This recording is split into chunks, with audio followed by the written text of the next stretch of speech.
Hello, this is information on how to apply online for the Pima County Youth Arts Award. So you go to our website, tucsonpimaartscouncil.org. You could click right here on this banner if you see it, or go to Grants, Opportunities and Deadlines, and then go to Pima County Youth Arts Award. Will take you to this page with all the information that you will need to apply. This is general information here on the left, and the guidelines are here, the guidelines on the application. Note the application deadline is Monday, April 4th, 2016. If you are applying online, you have till 11:30 p.m. Don't go later. And please don't wait till the last minute, because if something goes wrong, you won't be able to ask me any questions. You need to download the application guidelines here. Now, in this, you will see an active link for applying for this award. It's down here at the very end, and it's also on our website. You click on this, and you will go to our online application called Submittable. The first time that you go here, it will prompt you to ask you for your email and your name so that you can start an account. The account is free, but you need to make sure that the email that you give is one that will stay active throughout your application process, and also for the months after that you apply, so that you can check it to see the status of your application. So after you start an account, you'll come to this page. It says Pima County Youth Arts Award, and it has information about how to apply. You're going to fill out your name, your basic information. Make sure that you check this if you meet the 3 eligibility requirements. And for those actual applications, for those eligibility requirements, if you're unsure of them, you go to residency requirements on the guidelines, and it'll take you to the Pima Community College page, and it has all the information you need there. Okay, so your email, your telephone, address, basic information, and then your high school information. If you have a referring teacher or counselor who helped you with this, it's also good to put their name in here. Put the type of school that you're at, and the discipline that you're applying in: dance, theater, music, writing, or film, or video. You also need to check this to show that you have read the guidelines on our website. Now you're going to put in your personal statement here, which is a maximum of 300 words. And here are the details of what you're supposed to put on those 300 words.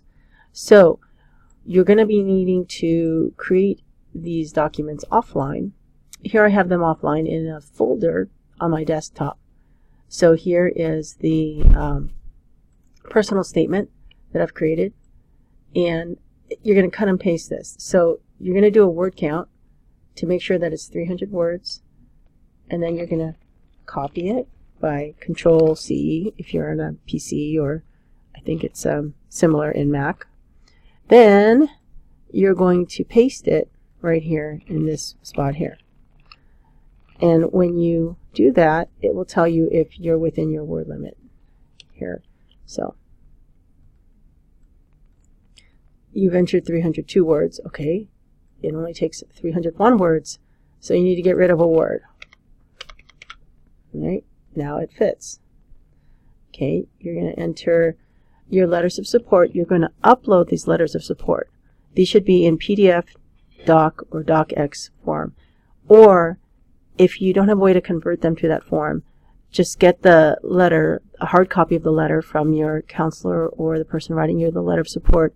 Take a photograph of it with a smartphone, and then email the JPEG to yourself, and then you can upload that JPEG.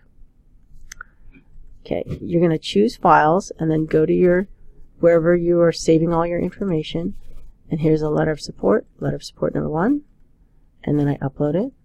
Notice that it showed up here. It's attached. That means that it's confirming that it did put it into our system. Letter of support number 2, up here, attached. Okay, and then it says you cannot attach any more files because you have reached your maximum of 2 files. And then for the next section, it's the work sample and description sheet. Now if you look on the guidelines, it has all the information you need on how to fill out, to complete your work sample. Depending on the art form that you're in, there are different guidelines. So you need to follow these guidelines here. Please label your files accordingly. If you're turning in video, make sure that you don't send us a DVD that's already pre-formatted, you know, the kind that you would put in to your VCR and play automatically. We actually just want it as on a CD, as a MOV or MP4 format, so that we can take those and extract them and put them onto our online system, and that's how the panel reviews them. If you have questions about that, please feel free to call me, and I will give my information at the end of this video, and it's also right here. This is my info right here, Denise Uehara, and here's my phone number and email. Just call me if you have questions. Okay, so for each discipline you have information about how to apply. You can always call me if you have questions about what you're supposed to be turning in. And notice that you need to turn in a work sample description sheet, and the details per discipline is listed here. If you are, for example, in the visual arts, you're going to be turning in 10 work samples, because you're going to turn in 10 images of your visual art. So here's an example of a visual art, of the visual art work sample description sheet. Okay, so notice here they put the name on there, and here's the information that shows the 10 different work samples you're turning in. And notice that some of them are details of the same piece. So that is fine, because maybe it's a three-dimensional piece. You need to put in the file name, the date it was created, materials used, and dimensions. And then if it's something like a detail, you might want to say, you know, how are we looking at a side view, aerial view, etc. And so you want to do that for each of your 10 slides. You're going to save that, and you're going to upload it as a file to our site, just like you did for the other things. So here you go. You would go like this, and you would go work sample description sheet, upload, and there it is. It's uploading it. Okay, so now you're going to need to click this. Make sure that you read our fair labor standards, which are listed right here, and certify that you are a resident of PIMA County and that everything in this application is true to the best of your knowledge. If you are under 18, you need to put your name of the parent here, and then you click submit. Once you submit it, you cannot undo it unless you call me, and it's actually better to just save a draft if you're not ready to do it yet. Totally fine to save a draft, and then it will say draft saved. You can come back to it later. And then when you're finally done, click submit, and then it'll send you a confirmation email.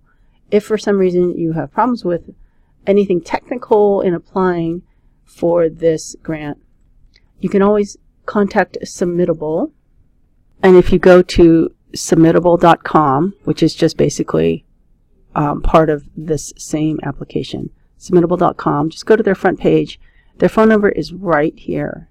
You can call them during business hours anytime, and they will answer your questions about technical questions about, for example, how do I upload this file? Why isn't it uploading? Things like that. If you have questions about other things like how to compose this artist statement, things like that, you can call me again. And my info, again, my information is here, Denise Uehara. I'm the Grants Program Manager. Here's my phone number, and the extension is 18. Don't put that one in there.